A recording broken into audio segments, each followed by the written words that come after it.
Hello, everyone. Welcome back to English Open Talk. I'm Rose, and I'm really happy you're here with us. Maybe you're at home, driving to work, or just sitting with a cup of coffee. And I'm Jack. Hey, everyone. Thanks for spending some time with us. Wherever you are right now, get comfortable, listen closely, and just enjoy the conversation. You know, meeting someone new can be easy at first. You say hello, you smile, and then suddenly they ask, "So, tell me about yourself." Yeah, and that simple question can make your mind go completely empty. You know your own life, but for a second you think, okay, what am I supposed to say first? I think that happens to a lot of people, especially when they are speaking English. They know many words, but they are not sure which things sound natural in a real conversation. Right, and the answer is usually much simpler than people think. You do not need your whole life story. You just need a few clear things about yourself. So, everyone listening, think about your own answer for a second. If you met someone at a party in Chicago, New York, or Dallas, what would you say about yourself? Maybe your name, where you live, what you do, and one thing you like. That is already enough to start a normal conversation with someone. Let's make it real. Imagine we're at a small neighborhood barbecue. There are burgers, soda, music, people talking, and maybe somebody's dog running around. That sounds very American. Okay, I walk over holding a paper plate and say, "Hey, I'm Jack. I don't think we've met before." Then I could say, "Hi, I'm Rose. Nice to meet you. I live a few streets from here, and I know the family through a friend." That already gives me something to ask about. I can say, "Oh, nice. Have you lived in this neighborhood long?" And I might answer, "About 2 years. I moved here for work, and I really like how quiet it is compared with downtown." See, now the conversation is moving by itself. Nobody gave a speech. We just shared little pieces and asked small questions. That is important. When someone says, "Tell me about yourself," they are usually not asking for 10 facts all at once. Yes, if you give 10 facts, the other person may just stand there waiting for a chance to speak. So start small. Your name is easy. You can say, "I'm Rose," or "My name is Rose." Both are correct. In casual American English, "I'm Jack" often sounds more natural because people use contractions all the time. And please do not say, "Myself, Rose." That sounds unnatural in this situation. Right. A simple "I'm Rose" is perfect. You do not need a fancy sentence just to tell someone your name. After your name, you can talk about where you're from or where you live. Those are two different things. For example, "I'm from Texas, but I live in Seattle now." That tells me both your home place and your current city. If you grew up in one place and moved later, you can say, "I grew up in Ohio, but I live in Florida now." Grew up means the place where you spent your childhood. It's a very common phrase in everyday American English. Jack, did you grow up in a big city or a small town? I grew up in a small town. It was quiet, and everybody seemed to know everybody. If I did something silly, my mom somehow heard about it very fast. Small towns can be like that. You think nobody saw you, and somehow 3 neighbors already know the full story. Exactly, and that is why I learned to behave. Well, at least most of the time. You see, even that answer tells us something about you. You said where you grew up, and then you added one small personal detail. That's what makes an answer feel human. Facts are useful, but a little real detail makes people remember you. Now, let's talk about work, because people in the U.S. often ask, "What do you do?" Beginners sometimes hear that and think, "What am I doing right now?" But usually in this situation, it means, "What is your job?" You can answer, "I'm a teacher. I work in a bank. I'm a nurse." Or, "I work from home." If you're a student, just say, "I'm a student," and maybe add what you study if you want. For example, "I'm a student in Boston, and I study business." That's simple and clear. And if you're not working right now, that's okay too. You can say, "I'm looking for work right now." Or, "I'm taking some time off."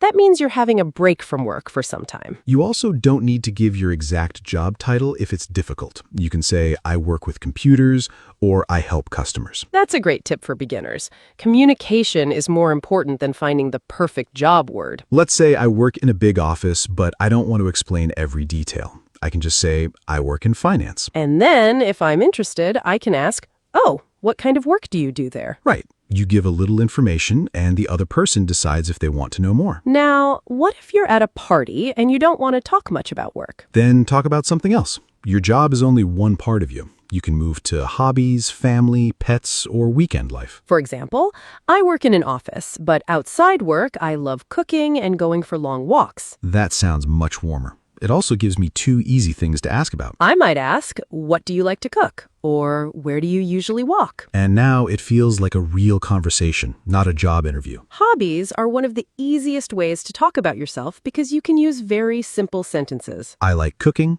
I like reading. I like watching basketball. I like going to the gym. You can also say, I enjoy music, or I enjoy spending time with my family. But if enjoy feels hard, just use like. Simple English is completely fine. What do you really do in your free time, Jack?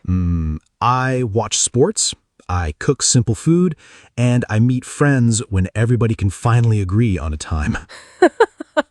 That last part is very real. Making plans with adults can take longer than the actual dinner. Someone says Saturday, someone works Saturday, someone wants Sunday, and one person replies 3 days later. That kind of small detail makes a conversation feel natural. You don't have to sound impressive. Yes, please do not invent hobbies because you think people will like you more. If you say, I love hiking, and you haven't gone hiking in 5 years, someone may invite you to a mountain at 6 in the morning. Then you will wish you had just said, I like movies.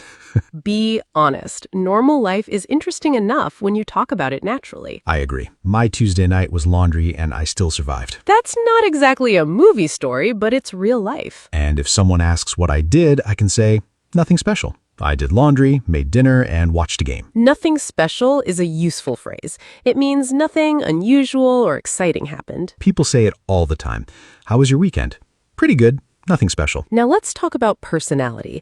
Sometimes people ask, what are you like? That question is about your personality. You can use easy words like quiet, friendly, shy, calm, or social. You might say, I'm a little shy at first, but I talk more when I know people. That sounds much more natural than giving a list like I am kind, smart, honest, funny, hardworking.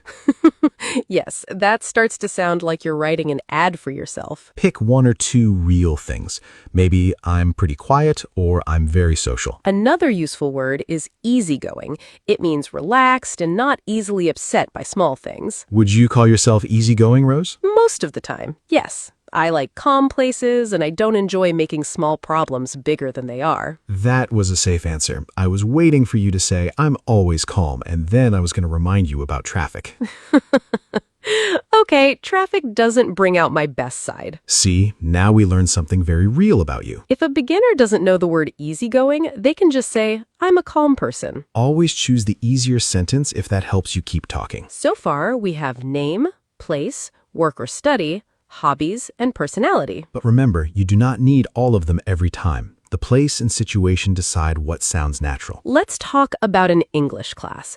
Maybe you're new and the teacher asks everyone to introduce themselves. You could say, Hi, I'm Maria. I'm from Mexico and I live in Boston now. I'm learning English for work. Then maybe add, in my free time, I like cooking and watching movies. That's already enough. The other students know a little about you and the teacher can move to the next person. You don't need to speak for 3 minutes while everybody waits. Please don't, because the person after you is already nervous. Now imagine you're at a new job. Your introduction changes a little. You may say, Hi, I'm Jack. I just joined the customer support team. I started this week. And maybe, I moved here from Denver, so I'm still learning the city. That gives coworkers an easy way to help you. Someone may say, Oh, I know a great lunch place near the office. At work, it's normal to talk about what team you're on and how long you've been there. At a party, you may talk more about friends, hobbies, or how you know the host. Let's make that example. I meet you at our friend Lisa's birthday party. I say, Hey, I'm Jack. How do you know Lisa? I answer, I'm Rose. We used to work together a few years ago. What about you? And I say, We went to college together. I haven't seen her in a while, though. Then I might ask, did you go to college around here? And I say, Yeah, just outside Boston. I grew up in New Hampshire. Now, we already know something about each other, but nobody asked, please give me your full introduction. Real conversations often work like that. You tell people about yourself little by little. That is why it is better to know many small sentences than one long memorized paragraph. If you memorize one perfect paragraph, one unexpected question can make you freeze. But if you know pieces like I'm from, I work in, I like, you can mix them. You can think of them like small building blocks. You choose the block you need. One block can be your hometown, another can be your job, another can be your hobby. And you do not need every block every time.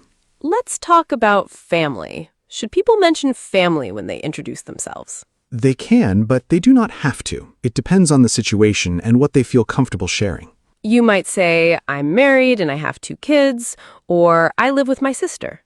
A parent at a school event may say, my daughter is in Mrs. Brown's class. That makes sense because family is connected to the situation. But at a random coffee shop, you do not need to tell a stranger your complete family history. You choose what you want to share. Tell me about yourself is not asking for every private detail. That is important. You can keep things general. If someone asks exactly where you live and you do not want to say, you can answer, I live on the north side. Or, not too far from here. Both sound normal and protect your privacy. Let's talk about age. Adults in the U.S. don't always say their age in a basic introduction. Right. You can say it if it matters, but, hi, I'm Jack, I'm 32 years old, can sound a little like a classroom exercise. Students and children may say age more often, but adults usually share other details first. So you do not feel that age must be part of your answer. Another easy topic is pets. Americans often love talking about dogs and cats. Sometimes too much. One dog picture becomes 20 dog pictures very quickly. You can say, I have a dog, or I have 2 cats. That can open a very easy conversation. Someone may ask, what kind of dog, or how old is your cat? Pets are a simple connection because people usually enjoy talking about them. And if you don't have a pet, that's fine. You still have other things to say. What about food? That's another safe topic. Definitely. If you say, I love cooking, someone may ask what you cook. You can answer mostly simple things. Pasta, chicken, tacos, nothing fancy. Nothing fancy is very natural. It means nothing special, expensive, or difficult. I might say, I like trying new coffee shops. Then you already know what question Jack is going to ask. I would ask, which one is your favorite? Because I take coffee research seriously. Now you sound like me. See how easy that is? One small interest can keep a conversation going. Let's talk about people who feel they are boring. I hear that a lot. People think they need exciting hobbies or a big story. But you don't. You may work, go home, cook dinner, watch TV, call your family, and sleep. That is still a life. You can talk about your favorite show, your neighborhood, your routine, or your weekend. If you enjoy quiet weekends, say, I'm kind of a homebody. I like staying home and relaxing. Homebody means someone who enjoys spending time at home. If that word feels hard, just say, I like staying home. Again, simple is good. Now, let's imagine we meet at a coffee shop because we both order the same drink. I might say, oh, you get that too? I'm Jack, by the way. I come here way too often. I could answer, I'm Rose. Same here. I work nearby, so this is kind of my usual place. Then I might ask, do you work downtown? I say, yeah, about 2 blocks away. I'm in marketing. And just like that, we learned where you work, what you do, and that you like coffee. No long speech needed. Now imagine an apartment building. You meet a neighbor in the hallway. I say, hi, I'm Rose. I'm in apartment 4B. I just moved in last week. I answer, hey, I'm Jack. I'm in 4A. Welcome to the building. Then I might say, thanks. I'm still trying to figure out where everything is around here. That gives me a chance to recommend a grocery store, a pharmacy, or a good place for lunch. This is why the situation matters. A good introduction helps the next part of the conversation happen. Let's move to a job interview because tell me about yourself is very common there. Yes, but the answer should be different from the answer you give at a party. In an interview, focus more on work, study, skills, and what you're looking for. A simple answer could be, I'm a customer service worker with 3 years of experience. I enjoy helping people and I want to grow in a new role. That sounds professional, but the English is still easy. Another example, I recently finished college. I studied accounting and I'm looking for my first full-time job. Do not start your interview answer with your favorite pizza or your dog's birthday. Unless the interviewer somehow asks about that later. So the same question can have a different answer in a different place. At a party, be more casual. At work, talk about your role. In class, talk about your study or your reason for learning. This is why one memorized answer for every situation can sound strange. Imagine saying, I am a hard-working person with 3 years of experience at a neighborhood barbecue. The person holding a hot dog may think, okay, I only asked if you live nearby. Exactly. Context changes everything. Now let's talk about mistakes. Beginners often worry that one grammar mistake will ruin the whole conversation. But real spoken English is messy. People start sentences, stop, change words, and use fillers. You might say, actually, I just moved to Seattle. Or, I was there on Friday. No, wait, I think it was Saturday. That is normal human speech. It does not mean you are bad at English. So don't stop every time you make a small mistake. If the other person understands you, keep going. And please do not begin every conversation with, "Sorry, my English is very bad." You can say, I'm still learning English if you need to explain. That sounds much more positive and natural. It may also help the other person slow down a little. If someone speaks too fast, you can say, "Sorry, could you say that again?" Or, sorry, a little slower, please. Those are useful real-life sentences. Let's give the listeners a small practice now. Everyone, think of 4 simple things. Your name, where you live, what you do, and one thing you like. Maybe your notes are Maya, Seattle, student, cooking. Now, turn those 4 ideas into a natural answer. Hi, I'm Maya. I live in Seattle, and I'm a student. In my free time, I really like cooking. Good. Now make it a little more human without making it difficult. Hi, I'm Maya. I live in Seattle, and I'm in college here. When I'm not studying, I'm usually cooking or trying new food. That sounds more like a person because it's not just a list of facts. The fillers like well, and you know can help speech sound natural, but don't put them in every sentence. If every line is, well, you know, the listener may get tired before you finish. Yes, fillers should happen naturally, not like a rule. Another useful filler is actually. You might say, "I actually grew up in New York," or "I actually work from home." But again, don't force it. Use it when it feels right. Let's talk about people who are new to the U.S. because they may hear some special questions. They may ask, how long have you been in the U.S.? A simple answer is, "I came here 6 months ago." Or, I moved here last year. They may also ask, "How do you like it so far?" That means, what do you think about it until now? You can answer, "I like it, but the weather is very different." Or, I like it. Everything is still new, but I'm getting used to it. If getting used to it feels hard, say, "Everything is still new." Simple is always available. Another question could be, "Do you miss home?" You can say, yeah, sometimes I miss my family and the food. Food always comes up when people talk about home.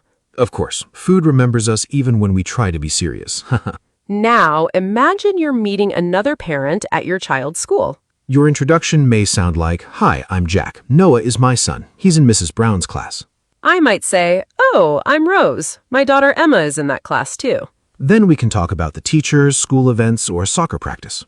The introduction fits the situation. Now imagine a gym. Someone says, "Hey, are you new here?" You could answer, yeah, I just joined this week. I'm Jack, by the way.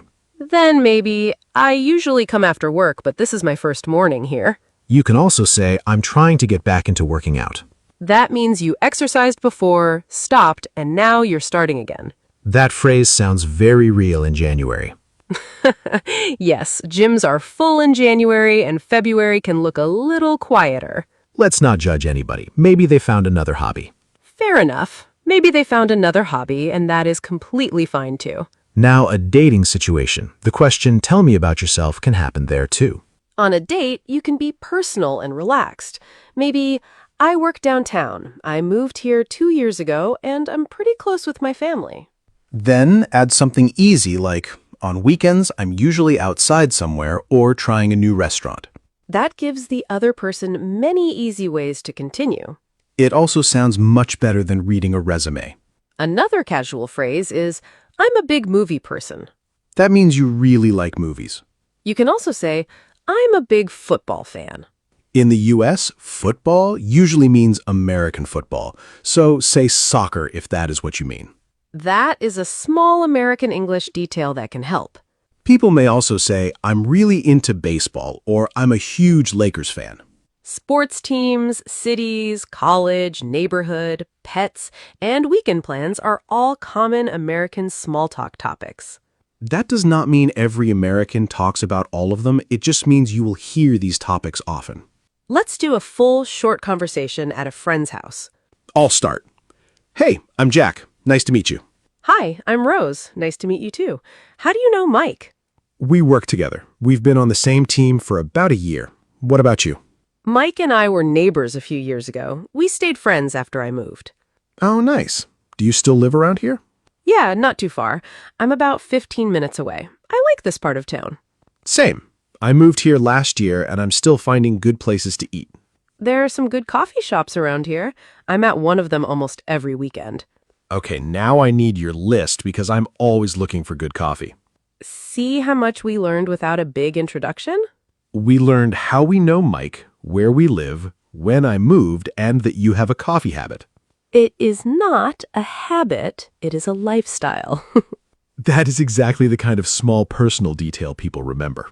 Let's talk about follow-up questions, because your first answer is only the beginning. If you say, I'm from Florida, someone may ask, what part of Florida? If you say, I like music, they may ask, what kind of music? If you say, I have a dog, they may ask, what kind of dog? Be ready with one extra sentence, but you still don't need a long answer. What kind of music do you like? Mostly pop and country. I listen to a little rock too. What do you do on weekends? I usually meet friends, watch sports, or just relax at home. Those are natural, easy answers. Now, one thing that makes conversations better is asking the question back. Yes, if someone asks, where are you from, answer, then say, how about you? Or, what about you? Both are short, useful, and very common. That stops the conversation from feeling like an interview. Imagine I keep asking you questions and you never ask me anything. Where are you from? What do you do? What do you like? Where do you live? After a while, it starts to feel strange. So share something, then give the other person space. Another good habit is to listen for an interesting detail. If I say, I just moved here from Alaska, you don't need to ask your next memorized question. You can say, Alaska? Wow, that's a big change. What brought you here? That feels natural because you're reacting to what I actually said. Listening is a big part of sounding less robotic. You don't need perfect grammar if your response connects to the other person. Now, let's talk about forgetting a word. That happens even when you know a lot of English. If you forget the word gardening, you can say, I like working outside with plants and flowers. The other person may say, oh, gardening. Then you say, yes, gardening, that's the word. The conversation keeps going, and you may even learn the word better because of that moment. If you forget your exact job title, explain the job. I work with numbers for a company. Or, I help people with computer problems. One more small tip before we close this part. If you feel nervous, don't try to remember 10 sentences at once. Just remember your first sentence and let the next one come naturally. That really helps. Start with something easy like, I'm Jack and I live in Denver. Once you say the first line, the rest often feels much easier. Before we finish, let's bring everything together in one simple answer. Imagine someone at a friend's house smiles and says, hey, tell me a little about yourself. You might say, I'm Sam. I'm from Texas, but I live in Chicago now. I work at a hotel and I really like music, cooking, and quiet weekends. That answer is easy, but it gives the other person several ways to keep talking. They can ask about Texas, Chicago, your job, music, or what you like to cook. And you don't have to use Sam's exact pattern. Your answer can be shorter or a little longer because your life and your situation are different. Everyone listening, try it with your own information now. Say your name, where you're from or live, what you do, and one real thing you enjoy. Say it out loud, not only inside your head. If you make a small mistake, keep going instead of starting the whole answer again. Also remember to listen after you speak. A good conversation isn't one person giving information while the other person waits quietly. Right. Share a little, hear what the other person says, and ask something connected to their answer. That's how the conversation starts to feel natural. And please don't worry about sounding too simple. Clear, easy English can sound much better than difficult English that you can't use comfortably. I would rather hear I like cooking and basketball spoken naturally than a long sentence full of words you don't really use. And now I think we have saved a lot of people from giving a 5-minute life story at the next neighborhood barbecue. We may have saved the burgers, too. Nobody wants to stand there holding a cold burger while I explain my whole childhood. So one last time, keep it simple, keep it real, and let the other person become part of the conversation. Thanks for spending this time with us, everyone. I hope the next time someone says, "Tell me a little about yourself," the question feels much easier. Practice your answer once or twice today, but don't memorize it like a school speech. Change a detail and let your English stay flexible. And keep listening, keep speaking, and let yourself sound human, even when your sentence is a little messy. That's real conversation. Thanks for listening to English Open Talk. I'm Rose, and we'll be back with another easy English conversation soon. And I'm Jack. Take care, everyone. Enjoy the rest of your day, and we'll talk to you again next time.